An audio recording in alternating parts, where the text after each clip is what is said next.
talk about the price of gas, diesel, jet fuel,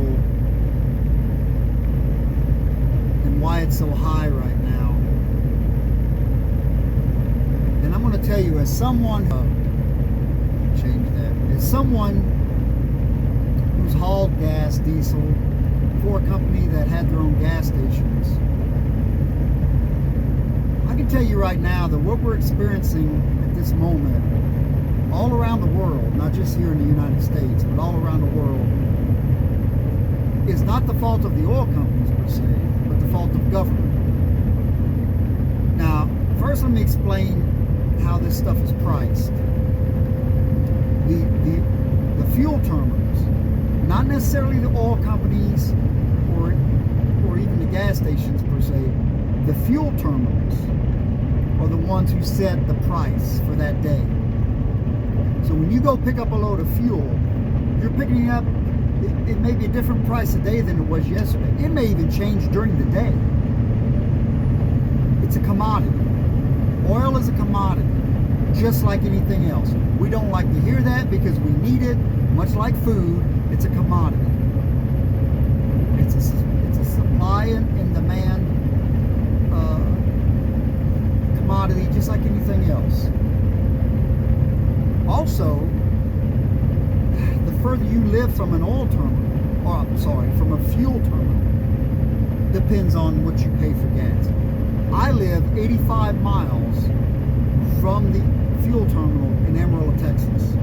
So I pay more for gas or diesel than the people who live 20 miles from the city of Amarillo, Texas, because they're closer to the fuel terminal. It has nothing to do how close you are to an oil refinery. That has absolutely nothing to do with it. That gas may come from a refinery 100 or even 1,000 miles away. It has to do with how much it costs at that fuel terminal.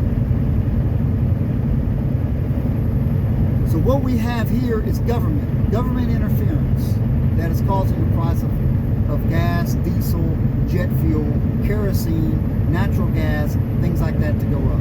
Now, the Biden administration is not going to tell you that because they don't want to be the ones to be at fault for it, even though they are. They're going to tell you it's the greedy oil companies. Then they'll go on CNN or somewhere and say, well, we've put out more drilling permits than the last administration, so it's not our fault. Yeah, but that doesn't necessarily mean that there's oil where you're releasing those drilling permits. We don't just go around, this is not the 1930s or the 1960s where you just go punch a hole in the ground and hope that you hit oil. We've got this down to a science, literally. There are geologists, there are scientists who work for the drilling companies, who work for the oil companies. When they punch a hole in the ground today, excuse me, there is a better than even chance that there is oil or natural gas under there, depending on what they're drilling for. We don't just go around punching random holes in the ground, not knowing what's under there. We know today. So you can release all the drilling permits you want, but if there's no oil or natural gas under there, it does absolutely no good. And they're not going to waste the money drilling there if they already know there's nothing under there. Now, we've got enough oil in this country for hundreds of years of fossil fuel use. That's another lie, that we're about to run out of, we're about to run out of oil. We're at peak oil. We're not at peak oil. We've got enough oil just under Texas and New Mexico for this entire nation. There's no reason for the prices to be where they're at. And they weren't 2 years ago. Remember that. We were not paying this 2 years ago. Why? There's a reason for that. And it has nothing to do with the oil company. Look, I'm not going to sit here and tell you that oil companies are perfect or that they don't do bad things or wrong things. They're run by people. And anything that's run by people, which is pretty much everything, there's going to be good and bad people. But what's going on right now is the fault of government. Okay? The Biden administration is trying to shut down the oil industry. Why? I want electric cars. Okay, well, let's look at that. We can either punch a hole in the ground in a relatively small space where you have to put a rig, or we can basically strip mine thousands and thousands of acres to get the minerals you need to make enough batteries for enough electric vehicles. A lot of places, that's in third world nations where they use slave labor and child labor. We already know that we're going to have to wipe out a lot of rainforest to do this. This is going to be an ecological disaster. I guarantee you, if we go through with this in 100 years, the environmental movement, maybe not even 100 years, it may only take 10 years, the environmentalists are going to start protesting at these mines because they're going to see how much damage is being done to the quote ecosystem over all this mining. Now, they're going to totally forget that just a few years before they were all for this, right? They're going to totally forget it. Just like the government totally forgets that they told us, you know, a couple of years ago, well, if you get vaccinated, there's no way you can get the coronavirus. Remember, they told us that too. Now they act like they never said it. They're going to do the same thing with this. They're going to tell you, oh, well, we were never for this. We were never for all these strip mines tearing up the rainforest. You were warned that would have to happen, but you didn't care. You were all in on this. You were all in on the wind farms that kill birds.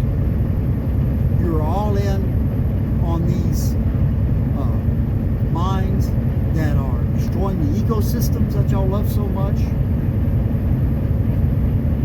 So here we are. That's what's going on. Don't let the politicians get away with telling you it's someone else's fault. It's their fault. Not just in the United States, but in the EU, in the UK. It's happening. It has nothing to do with Putin. Just stop that too. We don't need Putin's gas. And Donald Trump, I'm going to say it, Donald Trump tried to warn the Germans not to depend on Russia for their heating oil and their natural gas. And the Russian, or not, he warned the Germans, and the Germans literally laughed at him at the UN when he said it. They laughed at him. Well, they're not laughing anymore because Russia is turning the faucets off, man. He's turning it off. We don't need to depend on anyone else, especially in North America.